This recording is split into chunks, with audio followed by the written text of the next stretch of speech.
এই মেয়ে, কে তুমি? এই অবেলায় এখানে কি করছো? তোমার বাড়ি কোথায়? ভয় পেও না, আমি তোমার ক্ষতি করব না। আমি বিক্রম, বিক্রম শেখ।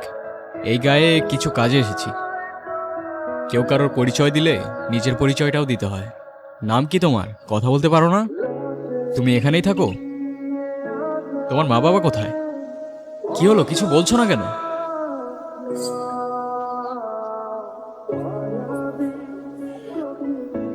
তো দাদা গায়ে আর কতদিন আছেন? কাজ কত দূর এগোলো? এই তো আছি আরও বেশ কিছুদিন। কিন্তু একটা প্রশ্ন আমায় খুব ভাবাচ্ছে, জানো তো? কি প্রশ্ন দাদা? তোমরা কিন্তু এখনো আমাকে বললে না ওই দিকটায় যাওয়া বারণ কেন? কি বলছেন দাদা? আপনি ওই দিকটা গিয়েছিলেন? দাদা, আপনি কিছু দেখেননি তো? একটা মেয়ে ছাড়া আমি তো তেমন কিছু দেখতে পেলাম না। দাদা আপনি ওর সাথে কথা বলেননি তো? বলার চেষ্টা করেছিলাম, কিন্তু ও বলেনি। কেন বলো তো? দাদা, আপনি আমাদের মেরে ফেলবেন, এরকমটা আর করার কথা কখনো ভাববেননি। ওর সাথে কথা বলা তো দূরের কথা, ওই দিকটা যাওয়া পর্যন্তও বারণ। বারণ কেন? আরে দাদা জানেন না, ওরা তো অচ্ছুত জাত, ওদের সাথে কথা বলা যায় না তো। মানুষ না ওরা, ওরা দলিত, নিচু জাত।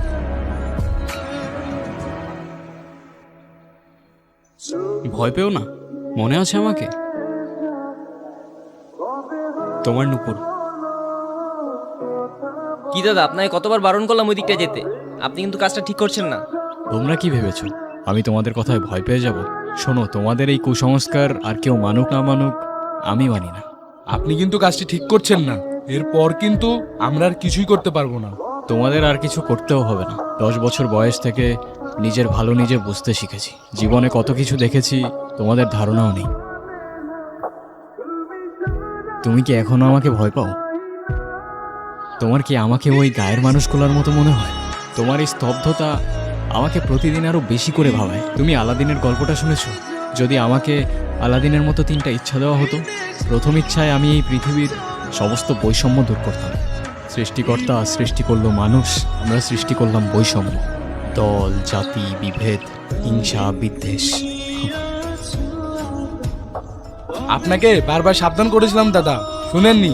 এখন আমাদের কিছুই করার নেই। আচ্ছা, কি করবে তোমরা? মেয়েটাকে আমাদের হাতে ছেড়ে দিন আর এই গাটা ত্যাগ করুন, তাহলে আর কিছুই করব না।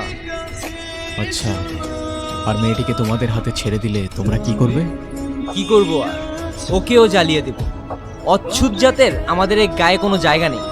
জাত? কার কি জাত? মানুষ জন্ম নিতেই নির্ধারণ করো তোমরা? ব্রাহ্মণ, ক্ষত্রিয়া, বৈশ্যা, শূদ্রা আর দলিত তো তোমাদের নথির অনেক বাইরে। জাত হিসেবেই গণ্য করো না তোমরা।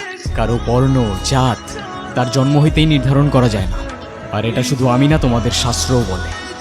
এসব তোমাদের বুঝের অনেক বাইরে।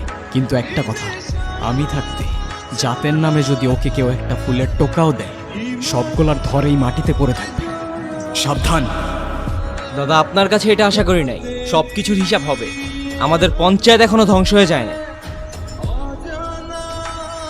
ভয় পেও না, ওরা তোমার কোনো ক্ষতি করতে পারবে না। আর যাই হোক, তোমাকে একটা কথা বলার ছিল। আমি ভালোবাসি তোমায়। জানি হয়তো এখনো কোনো উত্তর দেবে না তুমি, তবু আমার মনে যা ছিল আমি তোমায় বলে গেলাম। এখন অন্তত তোমার নামটা জানতে পারি? অনু। অনু?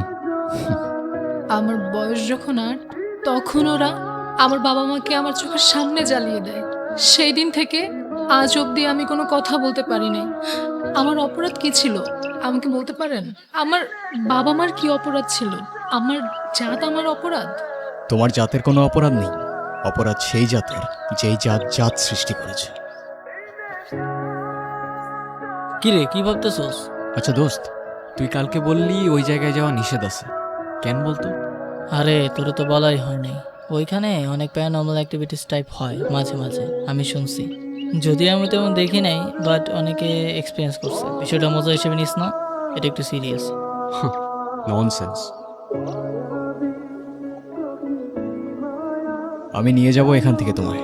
আমাকে শুধু একটা দিন সময় দাও। আমাদের মাফ করে দিবেন দাদা। মাফ চাইতে হবে না, তোমরা তোমাদের ভুল বুঝতে পেরেছো, এটাই অনেক। আপনার চিন্তা ভাবনা হয়তো ঠিক ছিল, কিন্তু আমরা আমাদের সমাজে অচ্ছুত জাতের কোনো জায়গা দিতে পারবো না। মাফ করবেন দাদা।